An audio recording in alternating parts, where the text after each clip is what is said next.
Orient bell tiles studio से आप देख रहे हैं एबीपी न्यूज। नमस्कार, एक बार फिर बहुत स्वागत है आपका। आप देख रहे हैं एबीपी न्यूज। आपके साथ मैं हूं जिया शर्मा। सुबह के 11 बजे का वक्त हो रहा है और शुरुआत करेंगे बड़ी खबर के साथ। नेशनल हेराल्ड केस में सोनिया गांधी, राहुल गांधी को मिली है बड़ी राहत।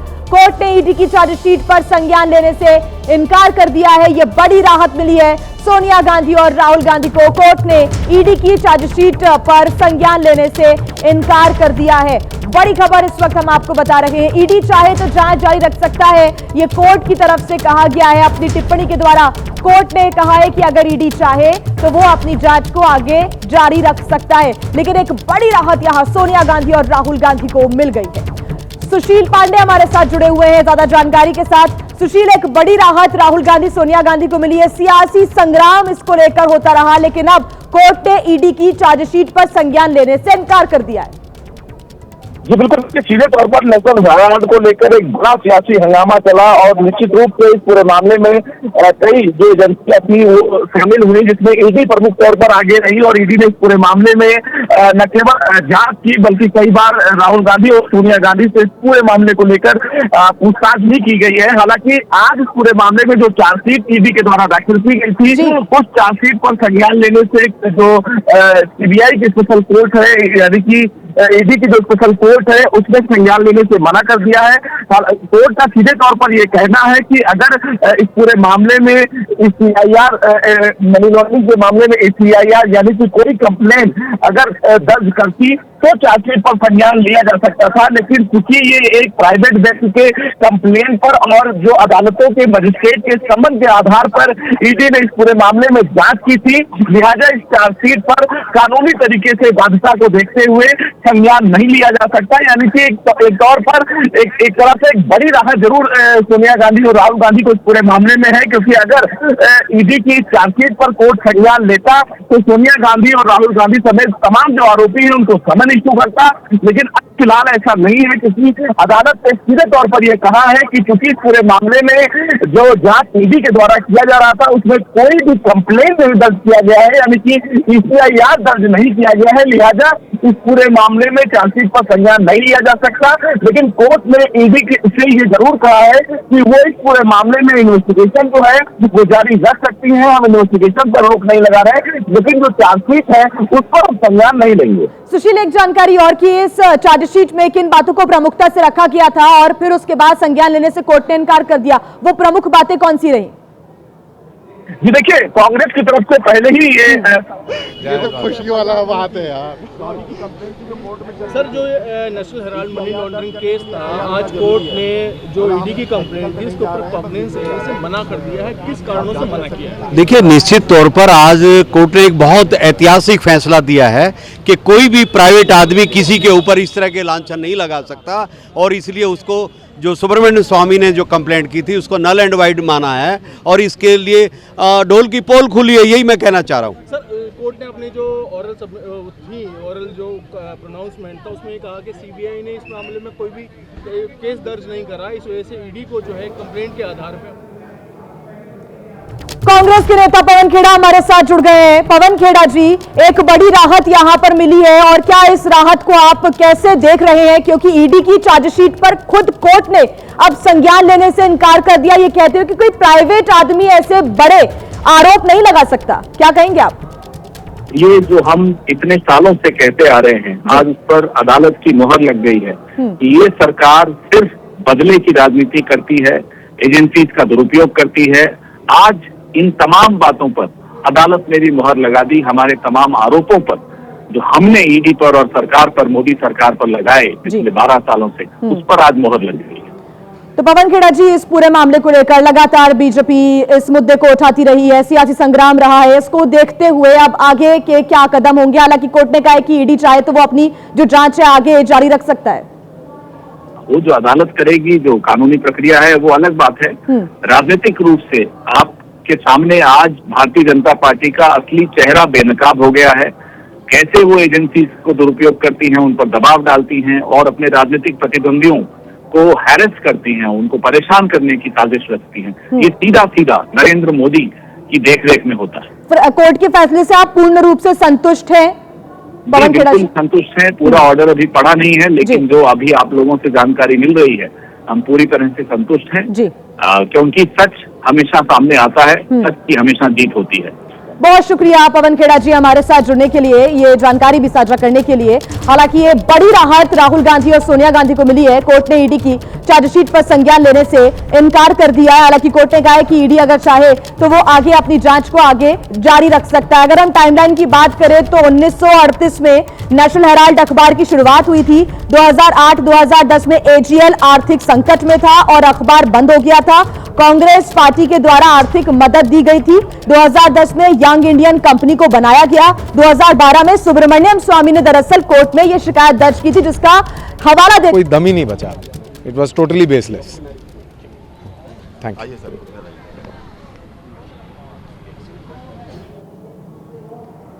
और 2014 की अगर हम बात करें तो अदालत ने सोनिया गांधी, राहुल गांधी समेत 6 लोगों को समन भी किया था। 2015 और 2020 की बात करें तो मामले की सुनवाई हाई कोर्ट में और सुप्रीम कोर्ट में लगातार चल रही थी और इस बीच लगातार जो राजनीतिक प्रतिक्रियाएं वो सामने आती रही। राजनीतिक रूप से संग्राम इस पर होता रहा।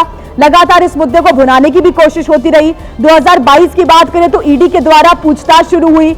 गांधी परिवार को पेश होने के लिए कहा गया, उनसे भी पूछताछ हुई और ईडी ने कई संपत्तियों को जब्त करना 2023-24 में शुरू कर दिया था। और अगर हम 2025 अभी अप्रैल की बात करें तो ईडी ने 661 करोड़ की संपत्ति को अपने कब्जे में लेने के लिए एक नोटिस भी जारी कर दिया था।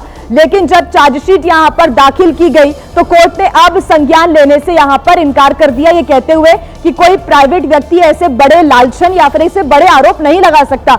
सुशील पांडे हमारे साथ जुड़े हुए हैं। सुशील, जो सवाल आपसे किया गया था उसका आप जवाब पूरा करें। साथ ही अब देखिए कांग्रेस की तरफ से कहा जा रहा है कि पूर्ण रूप से हम संतुष्ट हैं, सच सामने आ चुका है। पवन खेड़ा जी से हमने बात की, उन्होंने कहा कि ये तो हम हमेशा से कहते आ रहे हैं कि ऐसा नहीं हो सकता और अब ये दूध का दूध पानी का पानी हो गया है। क्योंकि इस पूरे मामले में सवाल तभी उठना लाजमी हो गया था जब ईओडब्ल्यू की तरफ से एक नई एफआईआर इस पूरे मामले में दर्ज की गई थी। 3 तारीख को इस पूरे मामले में ईओडब्ल्यू की तरफ से एक एफआईआर दर्ज की गई थी, वो भी नेशनल हेराल्ड से जुड़े मामले में।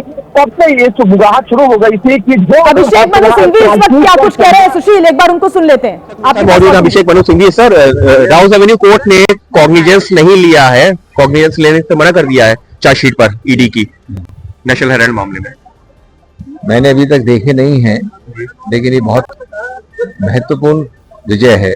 मैंने ही इसकी दलील की थी, मैंने ही बहस किया था राउस एवेन्यू में और मैं देखने के बाद टिप्पणी करूंगा।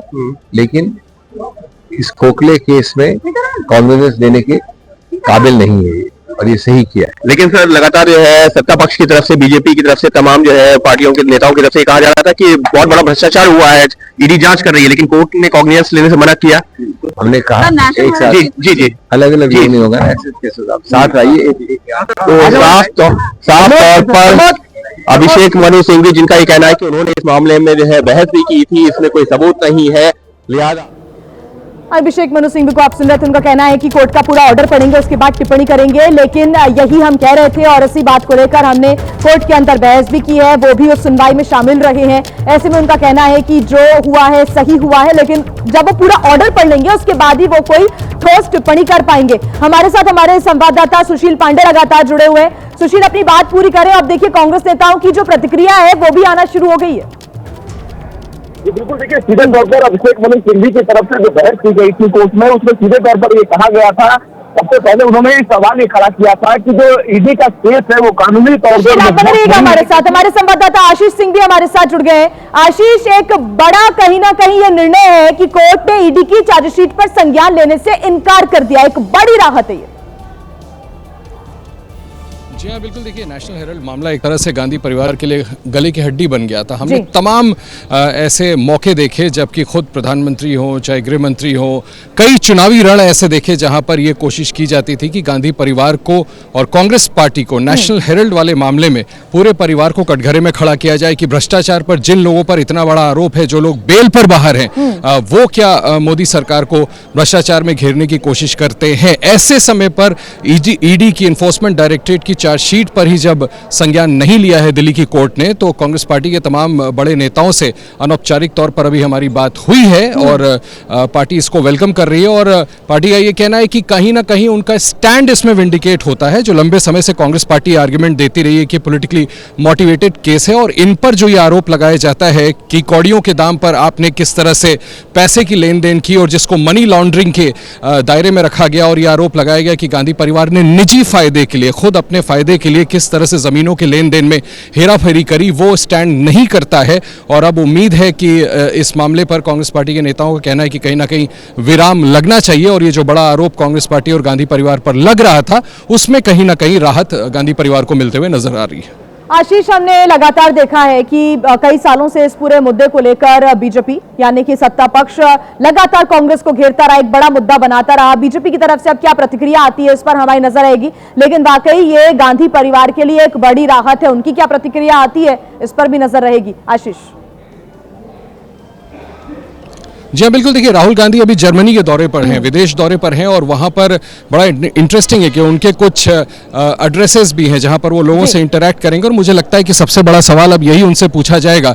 और ऐसे में देखना होगा कि राहुल गांधी इस पर क्या प्रतिक्रिया देते हैं। प्रियंका गांधी निश्चित तौर पर सत्र के दौरान संसद में आएंगे, उनसे भी हम बात करने की कोशिश करेंगे। मिसेस गांधी, अगर सोनिया गांधी आती हैं तो उनसे भी बात करने की कोशिश करेंगे। लेकिन जैसा मैंने आपको बताया कि आपसे बात करने से पहले एक नहीं कई कांग्रेस नेताओं से हमारी बात हुई है, जिसमें उनका कहना है कि उनका कहीं ना कहीं स्टैंड विंडिकेट होता है। लगातार यही कह रहे थे, और कोर्ट में दलील भी दी गई थी उनके लॉयर्स की तरफ से, अभिषेक मनु सिंघवी की तरफ से, और पहले कपिल सिब्बल ने ये जो उनके लिए कई बार अपीयर हुए थे, आपको याद होगा कपिल सिब्बल भी ये कहते थे कि ये पूरा केस जो शुरुआती दौर में सुब्रमण्यम स्वामी ने बनाया था वो कहीं ना कहीं पॉलिटिकली मोटिवेटेड है, और अगर संगठन ही पंडित नेहरू के समय से उसका उद्देश्य ही था कि किसी तरह से लोगों की इसमें मदद की जाए, एक अखबार को चलाया। प्रतिक्रियाएं सामने आती है आशीष, हमारी नजर रहेगी इस पर।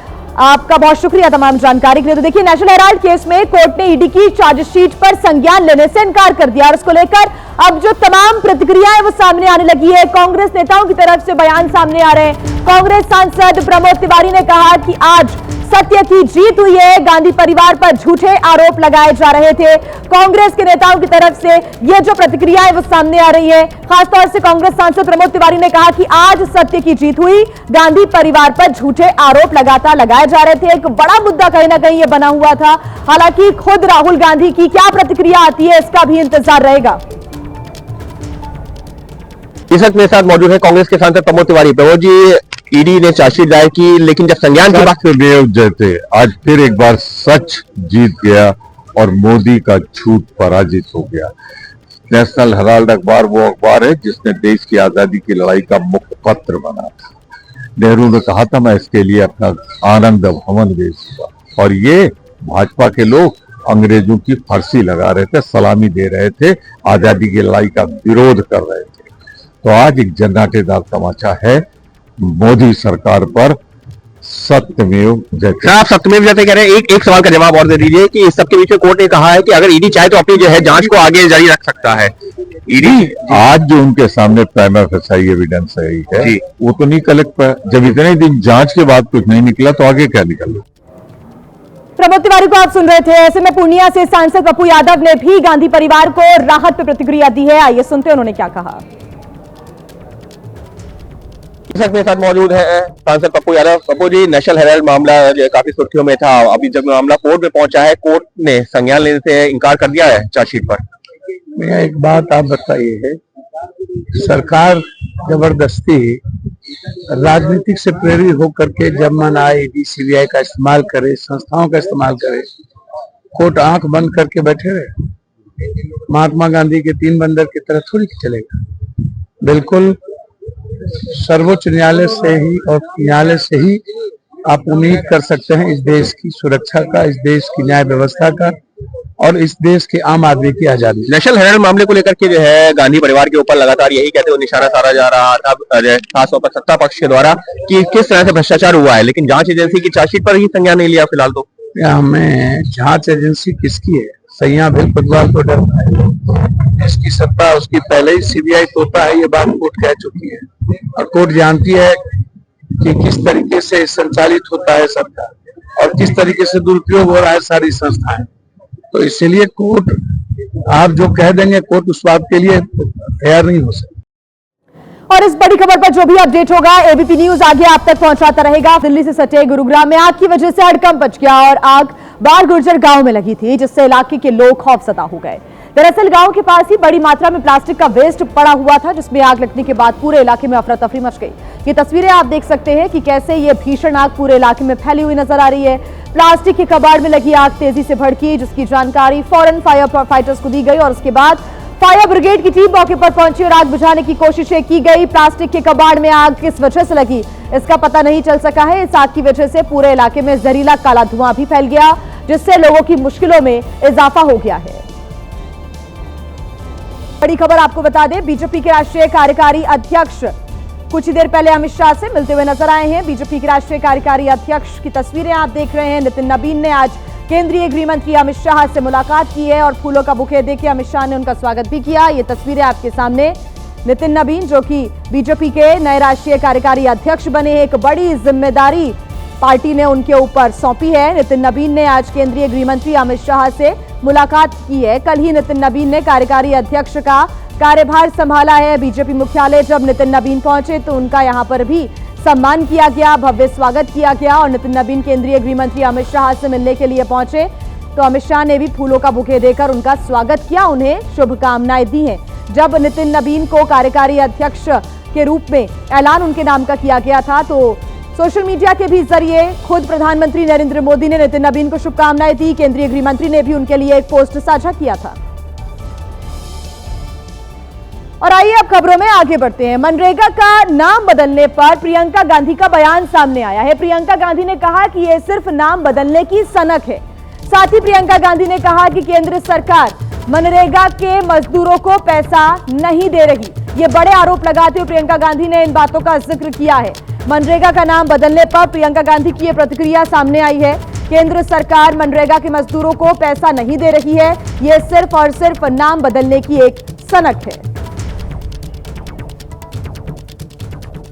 तो नाम बदलने वाला सनक है, मुझे समझ में नहीं आता। इसमें खर्चा बहुत होता है देश का, सरकार का, तो खामखा इसको करने का मुझे किस लिए कर रहे हैं वो समझ में नहीं आता। सबसे पहला तो वो है। दूसरा, मनरेगा द्वारा एक अधिकार दिया गया था सबसे गरीब से गरीब जनता को। किस चीज़ का अधिकार? रोजगार का, 100 दिन के रोजगार का अधिकार। और ये जो विधेयक है ये उस अधिकार को कमज़ोर करेगा।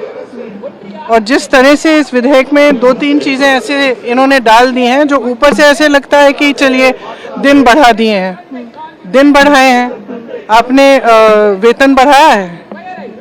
नहीं बढ़ाया है। मजदूरी बढ़ाई है? नहीं बढ़ाई है। और आइए अब खबर पक्की है में आगे बढ़ते हैं। बात करते हैं जम्मू कश्मीर की, जहां के उधमपुर में सुरक्षा बलों और आतंकियों के बीच मुठभेड़ अब भी जारी है। यह एनकाउंटर माजला इलाके में दरअसल चल रहा है, जहां पर आतंकियों की तलाश में सुरक्षा कर्मी लगातार जुटे हुए हैं और दोनों तरफ से बीच बीच में रुक रुक कर फायरिंग भी हो रही है। सुरक्षा बलों ने माजलता इलाके में मौजूद जंगल में आतंकियों को चारों तरफ से घेर रखा है और अभी भी जो फायरिंग है उसका सिलसिला चल रहा है। आतंकियों की सरगर्मी से तलाश की जा रही है। आतंकी जंगल की आड़ में छिपे हुए हैं और सुरक्षा बलों पर बीच बीच में फायरिंग भी कर रहे हैं, जिसके जवाब में सुरक्षा बलों की तरफ से भी फायरिंग की जा रही है। सूत्रों के हवाले से मिली जानकारी के अनुसार सुरक्षा बलों ने जंगल में ऑपरेशन यहां पर चला रखा है और जंगल की घेराबंदी की है। आतंकियों से लगातार सुरक्षा बलों की मुठभेड़ अब भी जारी है। तो उधमपुर के मजालता में आतंकियों के साथ जारी मुठभेड़ में जम्मू कश्मीर पुलिस के स्पेशल ऑपरेशंस ग्रुप का एक जवान शहीद हो गया, ये जानकारी मिल रही है। शहीद होने वाले जवान के घर पर इस वक्त शोक जताने के लिए भारी संख्या में लोग मौजूद हैं। शहीद जवान के घर पर इस वक्त मातम पसरा हुआ है। शहीद जवान पुंछ के मेंढर जिले के रहने वाले थे, जिनका नाम अमजद पठान बताया जा रहा है। आतंकियों के नापाक हमले में वो शहीद हो गए और उनके घर पर अब मातम पसरा नजर आ रहा है। आपको बता दें कि सोहन गांव के पास तकरीबन 3 आतंकियों के छिपे होने की जानकारी सुरक्षा बलों को लगी थी और इसके बाद से ये जो ऑपरेशन है शुरू हुआ, मुठभेड़ तब से चल रही है। सुरक्षा बल जंगल का चप्पा चप्पा खंगाल रहे हैं। एक जवान इस बीच शहीद हो गए, जिनके घर पर इस वक्त मातम पसरा हुआ है। वहीं मथुरा में यमुना एक्सप्रेसवे पर कोहरे की वजह से 8 बस और 3 कारें आपस में भिड़ गई। टक्कर होते ही गाड़ियों में भीषण आग लग गई और 4 लोगों की हादसे में जलकर मौत हो गई है, जबकि 25 लोग घायल बताए जा रहे हैं। जब कार में और बसेस में आग लगी तब की तस्वीरें आप देख रहे हैं। यमुना एक्सप्रेसवे की ये तस्वीरें। इतना भयंकर यह हादसा था कि किसी को संभलने तक का मौका नहीं मिला। एक्सप्रेसवे पर घना कोहरा छाया हुआ था, विजिबिलिटी शून्य थी। अचानक एक बस ने रफ्तार धीमी की और उसके चलते कई वाहन पीछे से जो आ रहे थे एक दूसरे से टकराते चले गए। टक्कर इतनी ज्यादा भीषण थी कि टक्कर के बाद आग लग गई और लोग अफरा तफरी में बस से बाहर कूदने लगे। सूचना मिलने के बाद पुलिस, फायर फाइटर्स की टीम मौके पर पहुंची, घायलों को अस्पताल में भिजवाया, आग पर काबू पाया गया।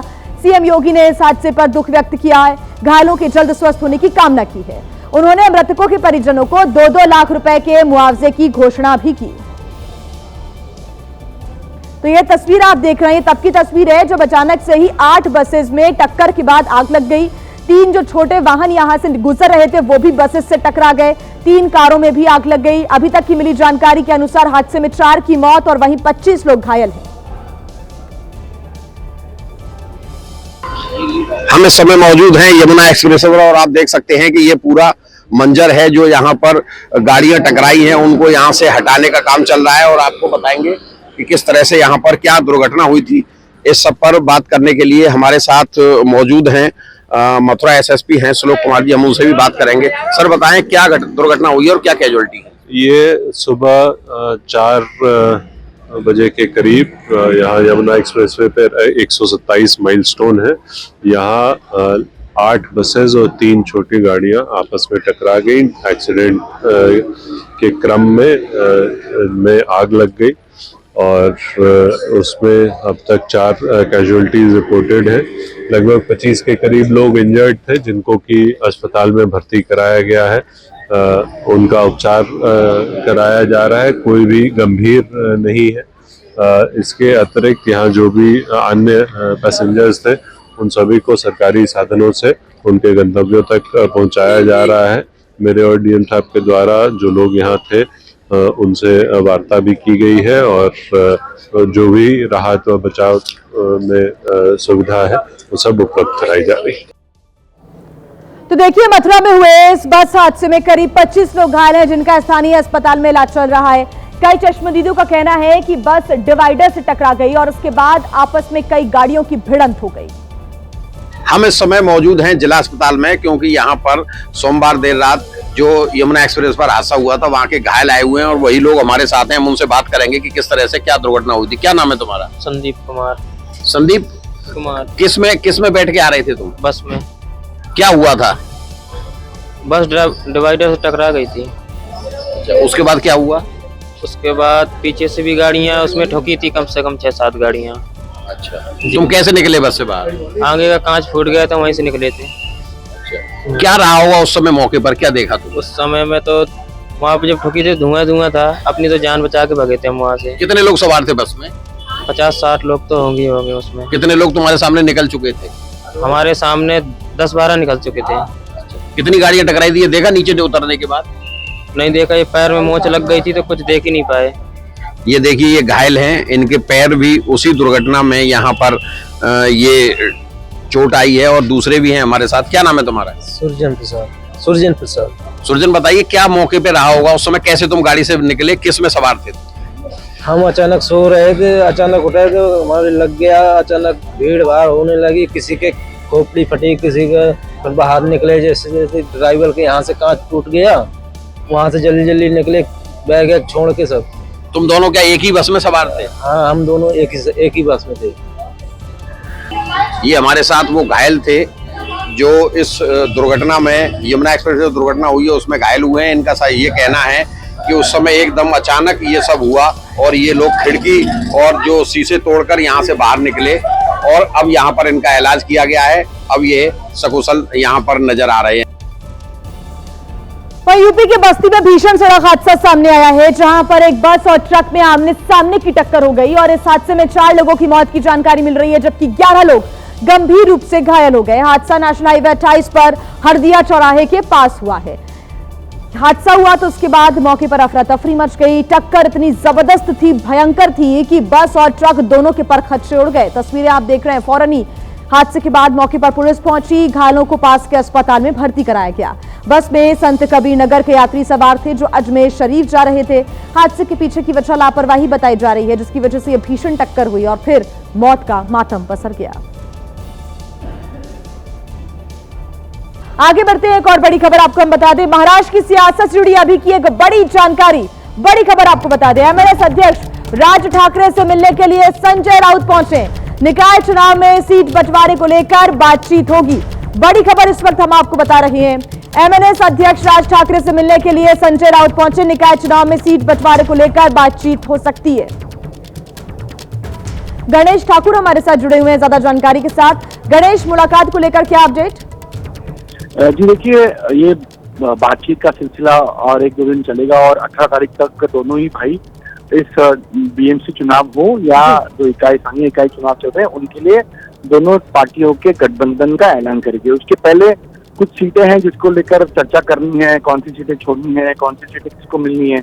इन तमाम चीजों के लिए पार्टी के बड़े नेता बात कर रहे हैं। अभी तक जो फर्स्ट रैंक के नेता थे वो करते थे, अब खुद पार्टी प्रमुख से बात करने के लिए संजय राउत को उद्धव ठाकरे ने भेजा है और अब कुछ सीटों पर बातचीत करने के बाद में अगले 1 से 2 दिनों में दोनों भाई मिलकर ऐलान करेंगे कौन सी जगह किसके पास होगी और कैसे चुनाव दोनों मिलकर लड़ रहे हैं। आपको बता दें कि एक तरफ महायुति में ये सब तय हो गया है कि बीजेपी और शिवसेना शिंदे गुट साथ लड़ेंगी, अजीत पवार किसी जगहों पर होंगे और पुणे जैसी जगहों पर दोनों के बीच में फ्रेंडली फाइट होगा अजीत पवार और बीजेपी के बीच में। वहीं महाविकास आघाड़ी में भी कांग्रेस खुद से अकेले लड़ रही है, एमआईएम उनको ऑफर कर रही है। तो अब फिलहाल महाविकास आघाड़ी और ठाकरे भाइयों के भूमिका और उनके आगे की रणनीति पर सबकी नजर है जी। कि अगले 1 महीने के अंदर चुनाव होंगे, नतीजे भी आ जाएंगे। तो ऐसी स्थिति में ये बैठक आज की महत्वपूर्ण मानी जा रही है। बिल्कुल गणेश, बहुत शुक्रिया आपका तमाम जानकारी के लिए। और खबरों का सिलसिला आगे भी रहेगा जारी, आप बने रहिएगा हमारे साथ। इस घड़ी की बड़ी खबर के प्रायोजक हैं घड़ी डिटर्जेंट पाउडर। पहले इस्तेमाल करें फिर विश्वास करें। आईपीएल 2026 के लिए आज खिलाड़ियों की नीलामी। 244 भारतीय क्रिकेटर समेत 359 खिलाड़ी शामिल। 10 टीमों के पास 237 करोड़।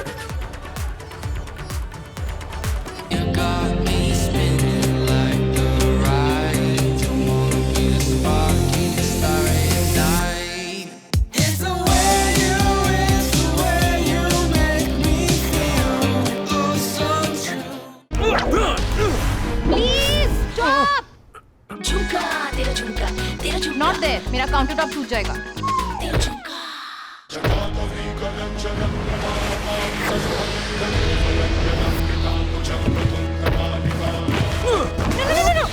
मेरी चिमनी टूट जाएगी। What are you doing? रानी, इस घर में कुछ है जो टूटता नहीं। ये पिलर कभी नहीं टूटेगा। रुंगटा स्टील टीएमटी से बना।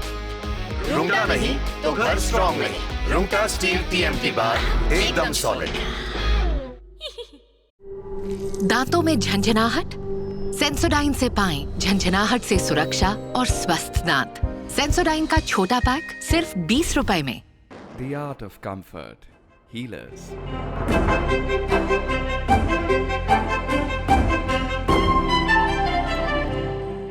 गैस, कब्ज, तेजाब, मंद अग्नि या अपच, कोई भी पेट की बीमारी यानी कि पाचन तंत्र की समस्या, हम लोगों ने क्लिनिकल रिसर्च के बाद पेट यकृत प्लिया शुद्धि किट का निर्माण किया है, जिसको डिटॉक्स किट भी बोलते हैं, जो ऑनलाइन वे आपके पास के मेडिकल स्टोर पर उपलब्ध है।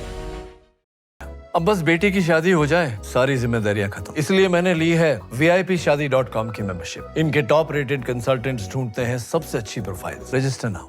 ठंड पड़ी, पर तैयारी हुई पूरी। बिट्टू, गोवर्धन घी लेते आना। ठंड की तैयारी बाहर से ही नहीं, अंदर से भी गोवर्धन घी के साथ, जो ठंड में भी सेहत और गर्माहट बनाए रखे। गोवर्धन घी।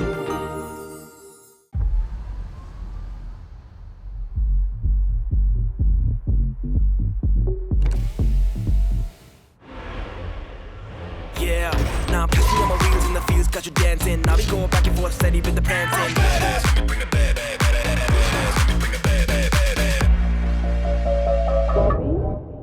Everything is new except the attitude. The all-new Seltos, badass forever. Kia, movement that inspires. ये नया और बेहतर डीबीटी वाला घड़ी। ओ भाई साहब, इस दाग को मिटाओ तो जाने। ये दाग नहीं, घड़ी के लिए बस निशान है। डर्ट ब्लास्ट टेक्नोलॉजी के पावर ग्रैन्यूल्स दे फास्ट एक्शन सफाई और दे बेहतरीन खुशबू। पहले इस्तेमाल करें फिर विश्वास करें, स्वाद बढ़ाए मूड बनाए। केपीजी मसाले, देश के मसाले। The art of comfort. Healers.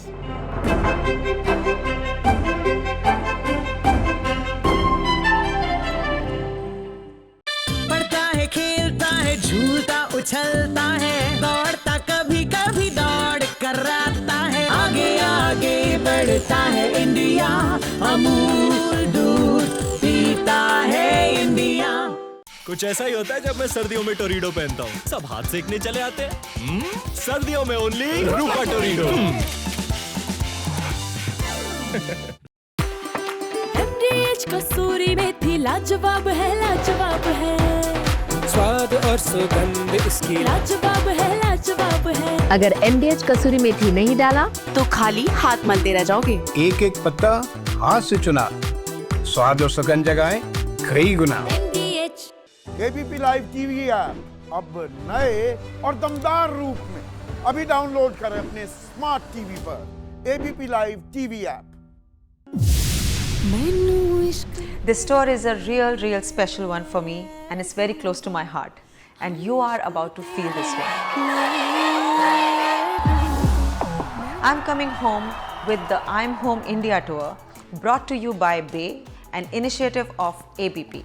So book your tickets right now on the District app and let's make memories that hit different.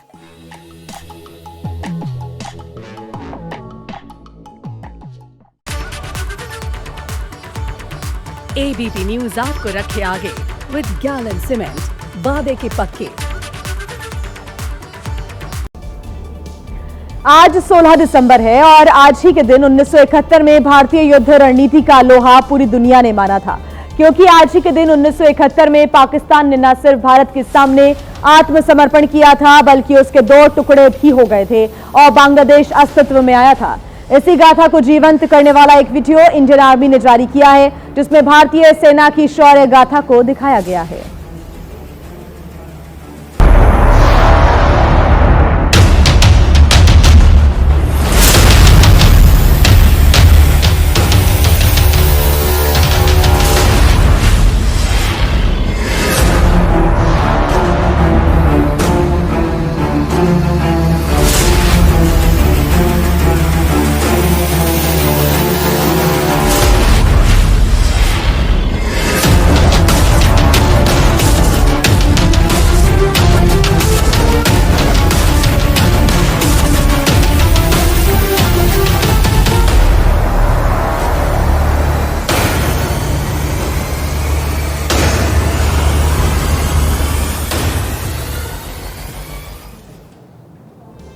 खबरों का सिलसिला आगे भी रहेगा जारी, आप बने रहिएगा हमारे साथ।